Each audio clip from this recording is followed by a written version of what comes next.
이번 단원은 산화환원에 대한 화학 첫 단원인데 아무래도 여기가 이제 화학원에서 배우는 산화수라는 개념을 알아야 명확하게 이게 산화나 환원이다 구분할 수 있는 화학식들이 있어요. 그래서 계속 뒤에 설명을 하다 보면 아무래도 이 산화수라는 걸 자꾸 언급을 할 거기 때문에 일단 학교에서 여러분들 이제 뭐 이 산화수라는 걸 안 할 확률이 높지만 그래도 혹시나 궁금한 사람들을 위해서 앞에다 붙여놓을게요. 그래서 이게 필요 없을 거예요. 대부분 필요 없을 거라 산화수가 뭔지 이제 궁금하지 않은 친구들은 여기 한 이쯤?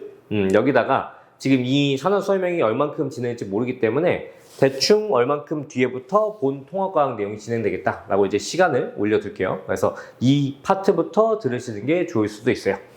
자, 그럼 산화수에 대해서 설명해 봅시다. 지금 이거는 화학1에 나오는 내용인데 일단 규칙은 생각보다 심플해요. 산화수라고 해서 어떤 규칙성을 가지고 물질한테, 그러니까 화합물이죠. 화합물한테 번호를 매기는 건데 그 규칙성을 보면 산화수가 증가했을 때 산화되었고 산화수가 감소했을 때 환원되었고 이런 게 판단이 된다는 얘기예요. 자, 첫 번째 보시면 일단 첫 번째 호돈소 물질. 자, 예를 들어서 뭐 그냥 혼자 뭐 금속 같은 경우 이런 경우가 많죠. 자, 이런 경우에는 얘네들은 산화수를 0으로 취급을 할 겁니다. 그래서 뭐 중성이다, 전기적 성질에 대해서 연관지어서 생각해도 편할 수가 있어요. 그래서 얘네들이 첫 번째 표에 나와 있는 산화수가 0인 경우, 또 얘가 호돈소 물질이라고 되어 있긴 한데 지금 우리가 호돈소라고 하면 분자들, 그러니까 하나의 원소로만 구성되어 있는 물질들을 이제 얘기하다 보니까 여기서 이원자 분자가 들어갈 수가 있어요. 그래서 이런 기체 상태 N2나 O2도 두 개가 붙어 있는 상태지만 각각에 대해서 산화수는 0과 0, 그러니까 질소 두 개가 00, 산소 두 개가 00 이렇게 취급을 하는 거죠. 그래서 밑에다가 뭐 화학 반응식에서 표기를 할 때는 그냥 둘 다 합쳐서 0이라고 표기를 할 거예요. 그래서 그게 첫 번째 칸에 나와 있는 특징이라고 볼 수가 있고요. 두 번째 같은 경우에는 예를 들어서 얘네가 이온 상태야. 근데 이온 상태라는 거 어떻게 알 수 있냐? 예를 들어 NaCl 같은 경우에 우리가 앞에 1학기 파트, 화학 파트에서 배우잖아요. 이거는 금속이래요. 이온 결합이기 때문에. 자, 이온 결합 상태라는 건 앞에 있는 금속 양이온이 Na 같은 경우 플러스가, Cl 같은 경우는 마이너스가 결합되어 있는 상태인 거잖아요. 그러다 보니까 얘네들의 각각의 산화수는 Cl 같은 경우가 마이너스 1, Na 같은 경우가 플러스 1이라서 전체적으로 0인 구조를 갖고 있다. 왜냐면 얘는 정기적 중성인 건 맞으니까 각각이 플러스 마이너스가 상쇄돼서 총 토탈 값이 0이 되었다라고 볼 수가 있어요. 그래서 산화수 같은 경우에는 이온 상태에서는 이온의 전하량이다 라고 이제 정의를 할 수가 있고요. 또 밑에 보시면 수소나 산소 같은 경우가 좀 애매한데 왜냐면 기본적으로 산소 같은 경우에 이온식이 뭐예요? 자, 3번에 갑시다. 산소 같은 경우에는 이온식이 2-잖아요. 그래서 마이너스 2로 산화수를 배정하는 경우가 많은데 가끔 여기 작아서 잘 안 보일 수도 있는데 과산화물이라는 게 있어요. 이게 뭐냐면 원래 그 원소들의 조합은 이런 어떤 특정 화학식을 갖고 있는데 거기서 산소만 많아지는 거예요. 그 대표적인 예시로 지금 뭐가 나와 있냐면 과산화물 같은 경우에 H2O가 일반적인 결합이라면 H2O2라고 하는 과산화수소가 있죠. 얘 같은 경우에는 위에서는 산소가 마이너스 2고 앞에 있는 수소가 플러스 1이 두 개 있었다면 밑에 같은 경우에는 마이너스 1이 두 개 있는 거고 플러스 1이 두 개 있는 거고 이렇게 합쳐서 전체적으로 중성이 되었다 이렇게 표현을 할 수가 있죠. 그래서 각각의 상태에 따라 이제 산소가 그냥 쓰였냐 아니면 과산화물로 쓰였냐에 따라서 마이너스 2나 마이너스 1로 표기할 거고요. 수소 같은 경우는 일반적으로는 플러스 1로 쓸 거예요. 굉장히 많은 비율로 플러스 1로 쓰긴 할 건데 아무래도 뒤에 또 전기 음성도라는 어떤 또 개념을 할 건데 그거에 따라서 우선순위 되는 산화수를 배정을 하다 보면 수소가 마이너스 1이 돼야 되는 경우도 있거든요. 대부분 위에 같은 경우에 금속과 결합하는 경우 금속이 플러스 양이온이 돼야 되니까 수소가 마이너스가 되는 경우가 있어요. 그래서 여기 지금 현재 표기 나와 있는 것처럼 금속과 결합한 경우는 수소는 마이너스 1을 갖는다. 뭐 이런 규칙을 갖고요. 자, 밑에 보시면 다중 원소들이 이제 합성돼서 분자를 구성했을 때 지금 같은 경우에 대표 예시가 저기 암모니아가 나와 있네요. 자, 지금 같은 경우에 암모니아 같은 경우에 수소가 우리가 일반적으로 플러스 1로 하자고 했잖아요. 금속과 결합하는 경우가 아니라면 플러스 1로 설정할 거기 때문에 플러스 1이 3개 있어요. 근데 암모니아 분자는 전기적으로 중성이어야 되니까 중성을 완성시키기 위해서 질소 한 개의 산화수가 마이너스 3을 가져야 된다라고 이제 표기를 하는 거죠. 그래서 어쨌든 중성 분자는 중성을 맞추기 위해서 산화수를 꼭 질소가 예를 들어서 뭐 이온 상태나 뭐 나중에 뭐 구리나 이런 것들도 숫자가 걔네들이 가진 이온식과는 맞지 않는 경우도 있어요. 그래서 우선순위가 되는 산화수가 결정되고 나머지 산화수가 결정되기 때문에 꼭 이 어떤 특정 원소의 이온 상태의 전하량이 산화수가 배정되지는 않습니다. 그때그때 따져보셔야 돼요. 자, 마지막 밑에 보시면 다원자 이온이 있잖아요. 예를 들어서 뭐 지금 저기에도 여러 가지가 있지만 탄산 같은 경우도 우리가 많이 접하게 되는 이온이죠. 자, 얘 같은 경우에는 지금 산소가 2-가 돼야 돼요. 마이너스 2. 근데 이게 총 3개가 있죠. 그래서 산소에서만 산화수의 총 값이 마이너스 6이 되는 거니까 앞에 있는 탄소가 플러스 4가 돼야 이 둘이 합쳐서 탄산이온의 전하량인 2-가 될 수가 있어요. 그래서 다원자 이온 같은 경우에는 그 이온의 전하량이 되도록 산화수의 총합을 맞춰주는 게 규칙입니다. 그래서 이런 규칙들이 결정됐을 때 산화수의 증가 감소를 판단하는 걸 나중에 광합성이구나. 광합성이랑 세포 파트에서 우리가 한번 짚어볼 거예요. 그래서 그때도 그냥 너무 자연스럽게 쓸 건데 그게 통합과학에 나오지 않아요. 우리가 처음에 얘기했듯이 이게 화학원 내용이라고 했죠. 그러다 보니까 좀 과한 면이 있는데 학교마다 이런 내용을 뭐랄까 선생님이 그냥 좋아서 설명할 수도 있는 거니까 앞에다 살짝 첨부를 해뒀습니다. 자, 그러면 본 내용 이어서 진행을 합시다. 자, 이어서 진행을 해보면요. 우리가 통합과학 안에서 다루는 산화환원은 그렇게 어렵지 않아요. 그냥 산화가 뭔지 또는 환원이 뭔지 이런 것들에 대해서 정의만 어느 정도 감을 잡고 예시에서 산화환원을 구분하는데 통합과학에서는 원리적인 측면보다 예시에서 어떤 특정 반응물이 산화되는지 환원되는지 암기적인 측면으로 해결이 가능하기 때문에 문제를 푸는 입장에서 그렇게 까다롭진 않아요. 그러면 산화는 뭐냐? 산소가 결합하는 반응을 반응 전에 있던 산소보다 반응 후에 산소가 많아지는 경우를 산화되었다라고 표현을 하고요. 환원 같은 경우에는 산소가 분리되는 경우 환원되었다고 합니다. 그래서 산소가 반응물의 입장에서 예를 들어 A와 B가 반응한다고 했을 때 한쪽은 잃어버리고 한쪽은 얻을 거예요. 그게 서로 반응하는 거니까. 그래서 서로 간에 산소를 교환하여 결과적으로 한 명은 얻는 입장이 생기고 한 명은 잃는 입장이 생기는 거라 각각은 산화되었다, 환원되었다 표현이 가능한 거죠. 자, 얘를 가장 많이 나오는 예시 중에 연소 먼저 갑시다. 얘가 제일 심플하니까. 자, 연소 같은 경우에는 탄소. 자, 탄소체, 숯. 자, 숯에다가 공기 중에 있는 산소가 결합하여 뭐가 만들어지겠어요? 이산화탄소가 만들어지겠죠. 자, 지금 같은 경우에 이런 게 오히려 더 헷갈릴 수도 있긴 한데 지금 보면은 탄소체가 산소가 결합된 이산화탄소가 됐죠. 그래서 얘는 표현하자면 산화되었다고 표현을 할 거예요. 자, 그런데 산소 입장에서는 그러면 탄소에 들러붙은 거잖아요. 그죠? 그래서 산소가 탄소에 주고 탄소는 산소를 받은 입장이 되기 때문에 산화와 환원은 서로 떨어질 수가 없어요. 네, 첫 번째 예시를 든 게 오히려 더 어렵게 느껴지는 예시일 수도 있게 돼버렸네요. 왜냐면 반응물 2개, 생성물 2개 해서 산화, 환원이 각각 연결되는 게 보기엔 편한데 이렇게 반응 후에 합쳐져 버리는, 통합돼 버리는 경우에는 아무래도 좀 찾을 때 동시성이라는 게 우리가 당연하게 이제 생각하겠지만 처음에 보기엔 좋지 않죠. 그럼 다른 메테인을 갈까요? 자, 메테인 가스에 산소를 반응시켜서 얘가 이산화탄소랑 수증기를 발생시켰다고 합시다. 자, 지금은 산화만 따질 거니까 개수는 화학 방식 완성은 안 할게요. 자, 지금 봤을 때 탄소가 현재 수소랑 붙어있던 반응물 상태에서 산소랑 결합한 상태가 됐죠. 자, 그러면 얘 같은 경우에는 뭐가 되는 거예요? 산소가 붙었으니까 산화되었다는 표현이 되는 거죠. 자, 그 다음에 산소 같은 경우에는 환원되었다. 자, 여기서 앞에, 자, 중요하지 않아요. 그냥 가볍게 설명해 주는 거예요. 산화수라는 걸 따져보면 지금 얘 같은 경우에 이 탄소와 결합했을 때 얘가 플러스 1자리가 4개 있는 거잖아요. 수소니까. 그러면 자연스럽게 탄소는 마이너스 4가 돼야 중성 분자가 되겠죠. 자, 탄소 0. 자, 그 다음에 결합한 거 보면 얘가 마이너스 2자리가 2개 있는 거니까 탄소가 플러스 4가 됐겠죠. 옆에는 마이너스 2자리 1개, 플러스 1자리 2개. 산화수 규칙을 보셨으면 아무래도 이렇게 번호를 매기는 거에 대해서 뭐 능숙하진 않겠지만 어느 정도 감은 있으실 거예요. 자, 그때 탄소의 입장에서 보면 탄소가 마이너스 4에서 플러스 4가 됐죠.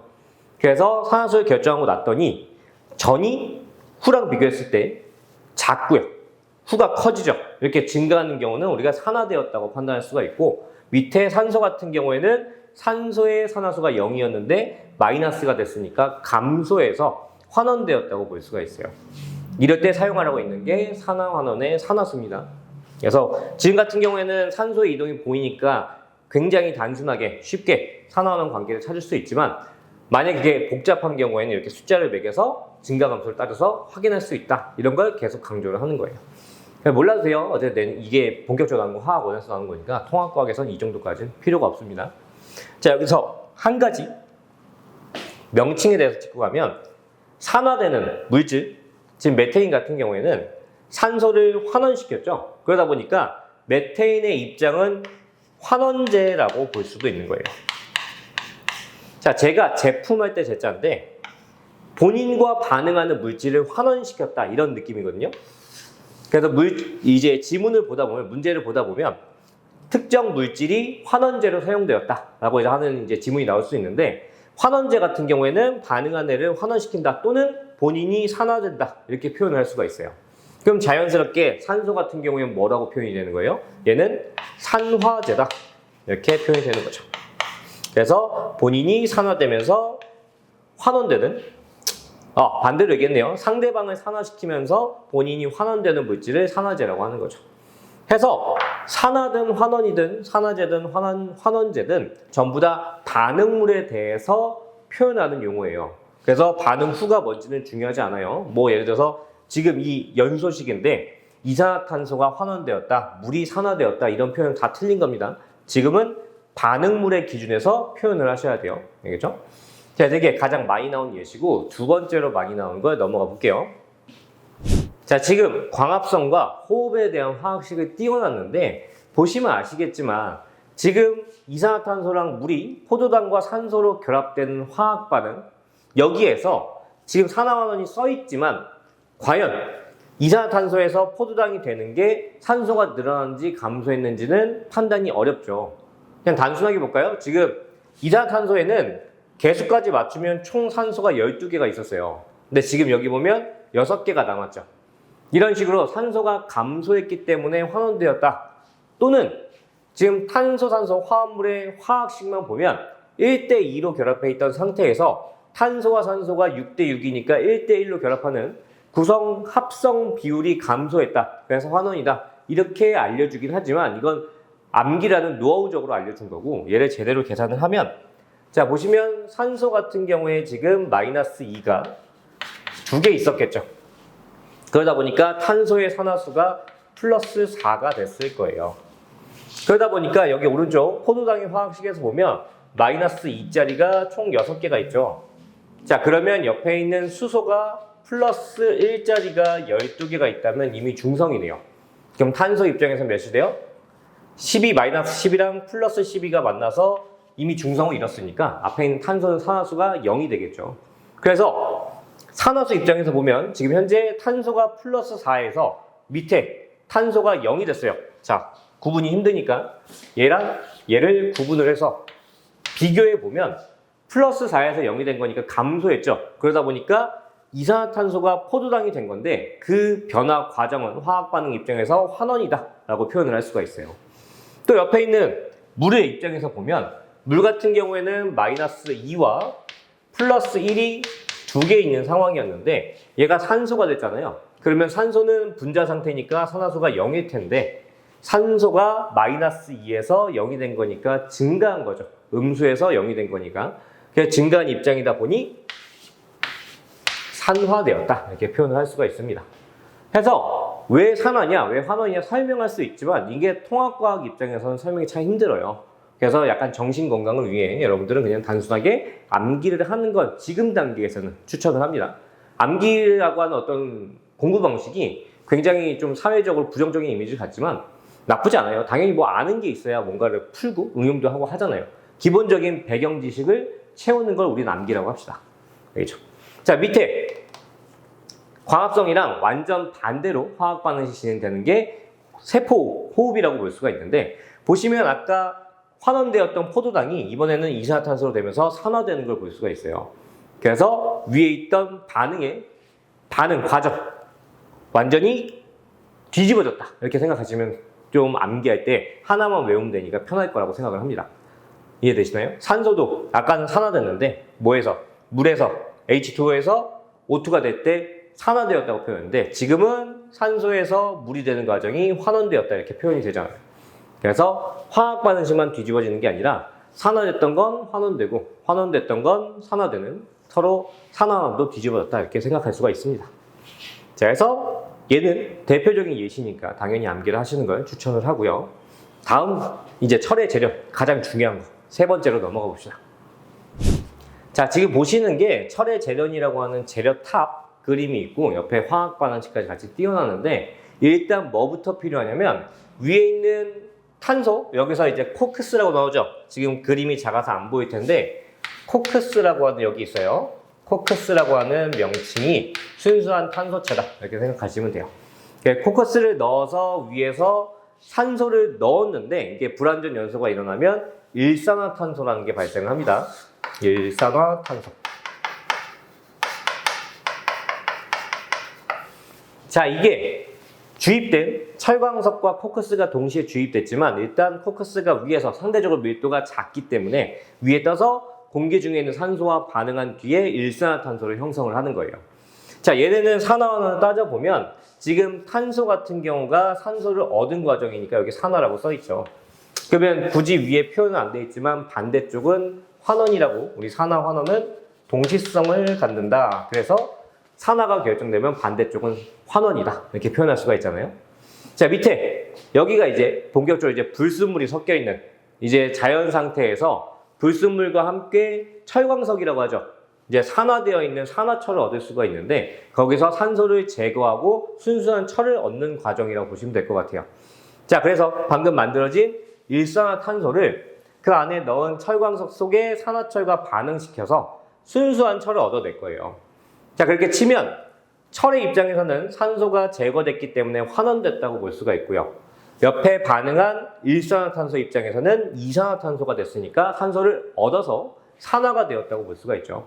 그래서 이런 철의 재련 화학식은 산소의 이동이 명확하게 보이기 때문에 누가 산화되었고 환원되었는지 잘 보이니까 판단하는데 크게 문제는 없을 거예요. 근데 이제 전반적으로 위에 있는 일산화탄소랑 밑에 있는 철의 재련이랑 연결되어 있는 과정이다 보니까 동시에 화학식을 눈에 좀 익혀두거나, 추천하는 건 당연히 암기를 하는 걸 이제 추천을 하는데, 이 파트가 너무 외울 게 이제 많다 보니까 상대적으로 그래도 얘가 제일 중요해요. 얘는 꼭 암기를 하셨으면 좋겠어요. 자, 밑에 얘가 주류는 아닌데 조금 이제 가끔 문제에서 낚시 이제 지문으로 나오는 경우가 많아요. 뭐냐면 이게 철광석, 암석이 불순물이 많다 보니까 암석에 불순물, 근데 그 불순물들이 SiO2 이산화교소가 많이 들어있거든요. 아무래도 이제 멘틀에서 마그마가 뿜어져서 암석이 되는 경우, 이제 밖에 분출되어서 암석이 되는 경우가 많다 보니까 멘틀의 주성분과 비슷한 물질이 가장 암석이 많아요. 그러다 보니까 얘들을 제거해야 순수한 철을 뽑아낼 때 거기 철 안에도 불순물이 적어지는 상황이 발생을 합니다. 자, 해서 처음에 여기 보면은 탄산칼슘이 들어가요. 너무 작아서 안 보이니까 한 번 더 써드릴게요. 탄산칼슘을 이 재련탑에다 넣으면 뜨거운 열기에 의해서 산화칼슘과 그 다음에 이산화탄소로 분리가 됩니다. 그래서 여기서 얘가 중요한 거예요.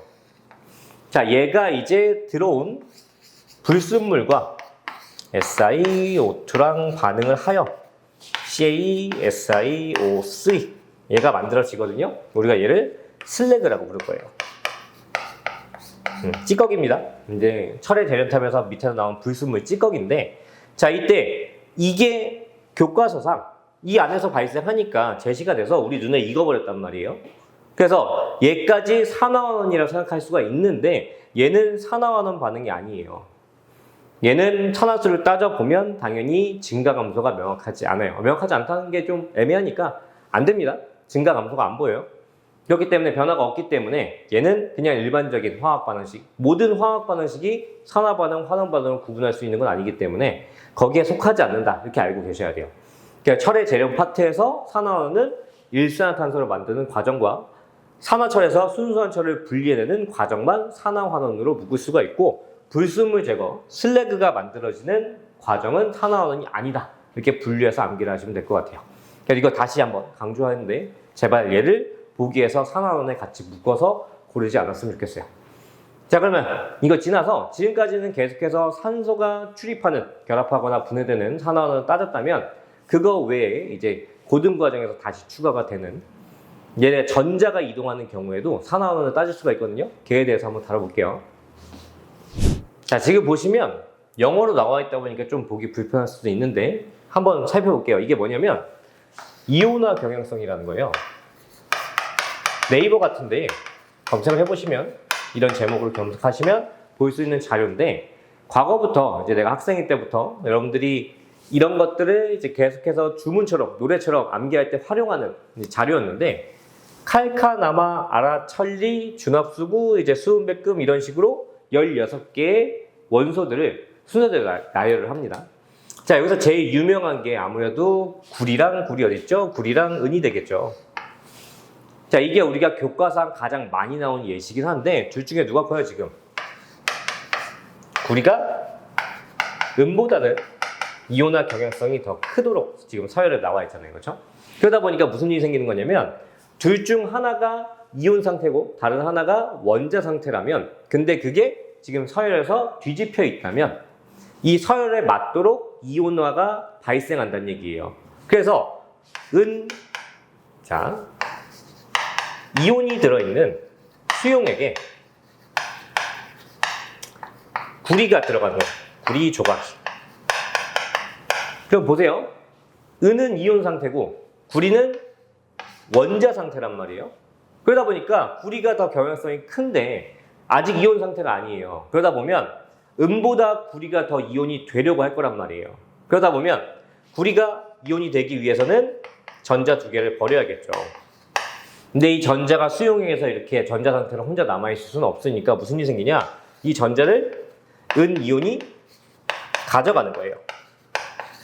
그래서 이미 자리를 차지하고 있던 은 대신에 구리가 자기가 들어가서 이온화 돼버리고, 은은 본인이 이제 이온화가 되기 위해서 버린 전자를 억지로 떠넘겨서 원자 상태로 되돌려 보내는 거죠. 두 개가 되겠죠.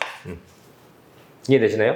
그래서 경향성이 뒤집혀 있는 상태에서, 이온화 경향성이 작은 물질이 수용액에 있는 상태에서 다른 높은 고체가 주입되면 서로 바꾸면서 석출이라는 게 발생합니다. 경향성이 작은 물질이 고체가 되어서 기존의 고체였던 물질과 서로 입장을 바꾸게 돼요. 자, 이런 예시가 가장 대표적인 게 여러분들 책에, 자, 봅시다. 여기 나와 있네요. 자, 보시면 지금 이것처럼 황산구리 수용액이랑 마그네슘 판이 있죠, 그렇죠? 자, 여기서도 보시면 이 구리라는 건 방금 이제 예시 들었던 구리는 이온화가 됐을 때, 물속에 녹았을 때 푸른색 수용액을 만든다는 특징이 있어요. 그래서 아까 했던 실험, 은이 있던 수용액에 구리를 넣으면 은이 들어있던 투명했던 시험관이 구리 이온이 추가되면서 파란색으로 변하는 거 볼 수가 있거든요. 지금은 반대 경우예요. 이미 황산구리라고 하는, 자, 써드릴게요. 황산구리라고 하는 수용액 안에는 구리 이온과 황산 이온이 이온 상태로 녹아 있었을 건데, 그러다 보니까 푸른색을 띠고 있었겠죠. 거기에 현재 마그네슘 조각이 들어간 거예요. 그럼 마그네슘이 구리보다는 훨씬 더, 자, 여기다 쓸까요? 마그네슘이 구리보다는 이온화 경향성이 더 크기 때문에 입장이 바뀌어야 돼요.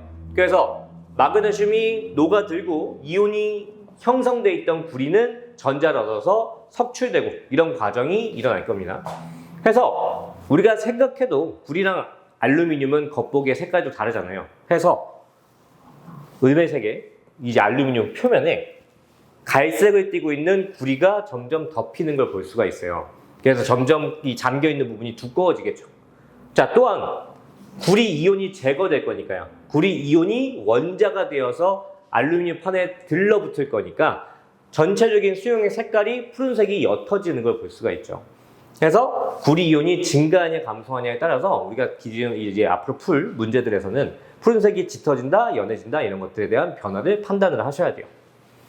자, 그럼 지금 같은 경우에 이제 산화환원만 판단을 해봅시다. 이런 경우들이 있는데 산화 환원의 경우 산화는 전자를 잃어버리는 반응이고요.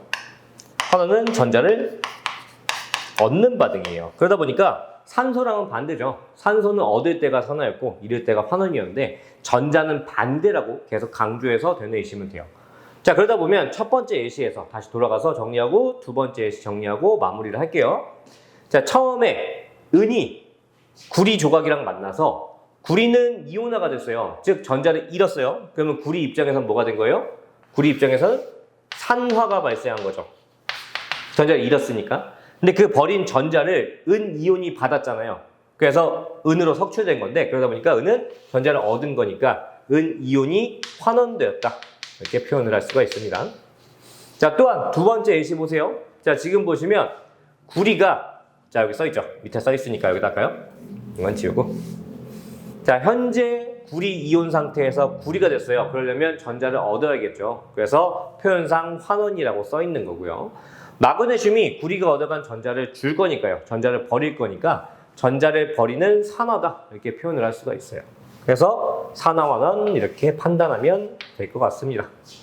자, 여기까지 하면 일반적으로 나오는 대부분의 예시는 다 든 것 같은데 뭐 빠져있다면 한 가지 정도 하나만 더 마지막으로 추가하고 이제 이 강의를 마무리를 할게요. 뭐냐면 산화구리를 만들었다가 이제 그걸 다시 또 환원시키는 이런 실험이 있는데 걔 같은 경우가 메인 이제 제목이라고 해야 되나? 제목이 없고 탐구나 이런 보조 자료로 실험적으로 이제 추가되는 경우가 많아요.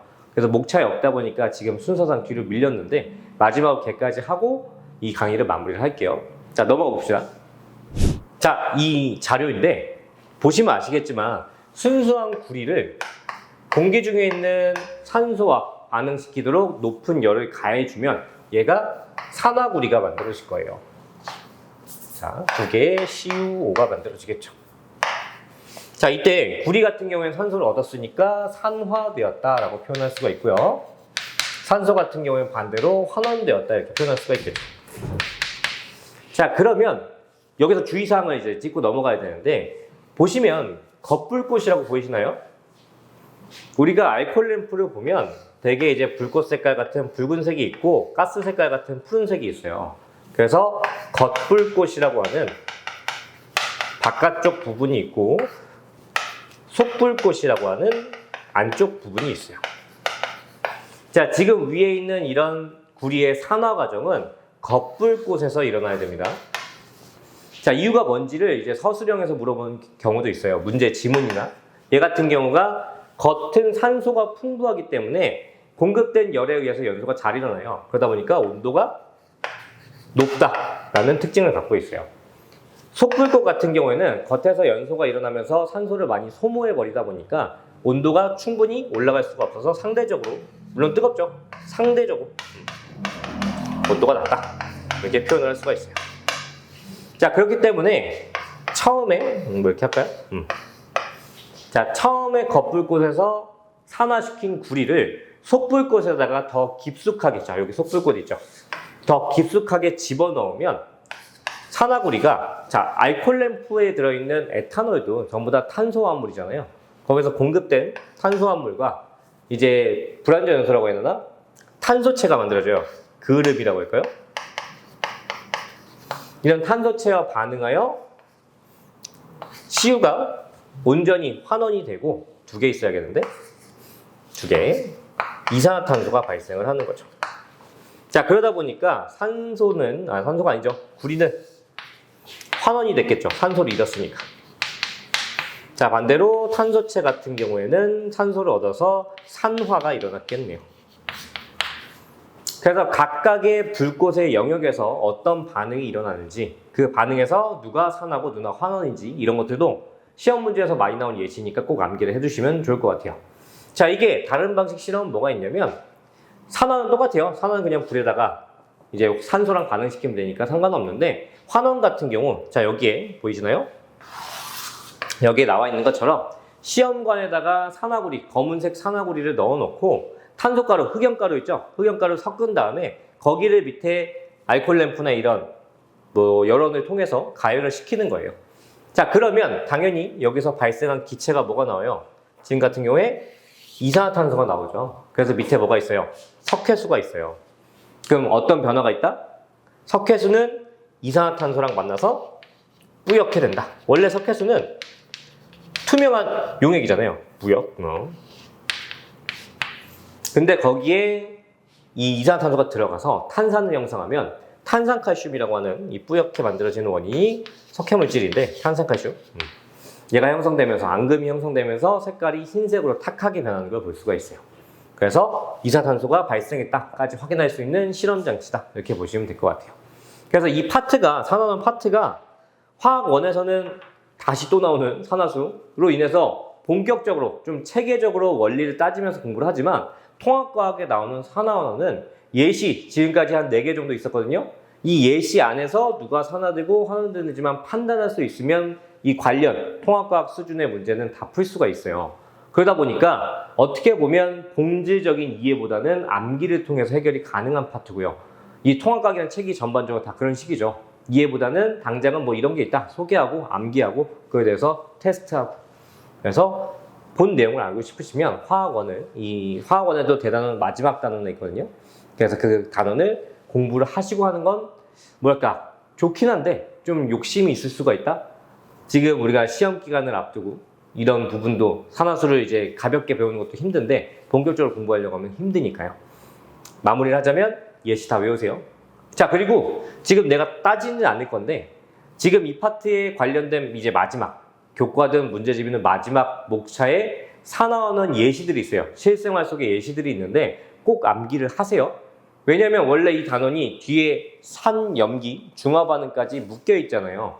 그러다 보니까 산화 환원에 대한 예시와 산, 염기, 중화 반응의 예시가 섞여서 객관식이 만들어지는 경우가 많아요. 그러면 헷갈린단 말이에요. 둘 다 내가 알고 있는 거니까. 둘 다 팩트, 맞는 얘기니까 헷갈리는데 원리가 다른 거죠. 그래서 꼭 산화하는 예시, 여유가 되시면 중화 반응 예시도 시험 범위가 아니더라도 암기를 하시고 둘을 완전히 분류하는 작업을 혼자 공부를 좀 정리해서 해보시길 바랍니다. 자, 그러면 여기서 뭔가 길었는데 마무리를 하고 다음 산 염기로 넘어가 봅시다. 수고하셨어요.